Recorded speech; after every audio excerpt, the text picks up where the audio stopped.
B3 जो कि है नियासिन की डेफिशिएंसी की वजह से जो कंडीशन होती है उसको हम कहते हैं प्लेग्रा।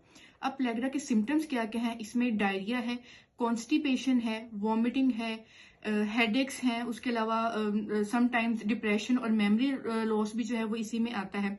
अब हम ये देखते हैं कि इसके सोर्सेज कौन कौन से हैं। नियासिन के सोर्सेज में मीट आता है हमारे पास, जिसमें बीफ है, पोल्ट्री है, फिश है, उसके अलावा नट्स आ जाते हैं, होल ग्रेन्स आते हैं। अब हम ये देखते हैं कि इसकी RDA कितनी है। For main 16 milligram per day जो है वो नियासिन की वैल्यू जो है वो रिक्वायर होती है। इसी तरह for females 14 milligram per day जो नियासिन है यानी विटामिन B3 है वो रिक्वायर होता है। नेक्स्ट हम बात करेंगे विटामिन C यानी एस्कॉर्बिक एसिड की डेफिशिएंसी। एस्कॉर्बिक एसिड की डेफिशिएंसी से जो कंडीशन कोज होती है उसे हम कहते हैं स्कर्वी।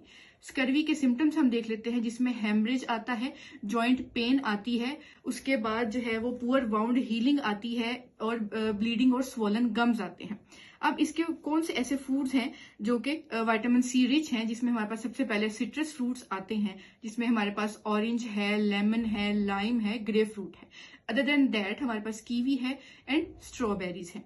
अगर हम वेजिटेबल्स की तरफ आए, वेजिटेबल्स में हमारे पास जो है वो ब्रोकली है, ग्रीन लीफी वेजिटेबल्स हैं, बेल पेपर्स हैं, and in bell peppers specifically red bell pepper जो है that is vitamin C in rich.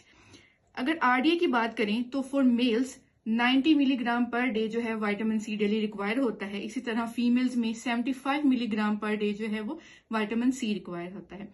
And now if we talk about smokers whether they are men और women, अगर men हैं तो उनके लिए 90 milligram plus 35 milligram per day जो है वो विटामिन C रिक्वायर होता है। इसी तरह for females 75 plus 35 milligram per day जो है वो विटामिन C रिक्वायर होता है।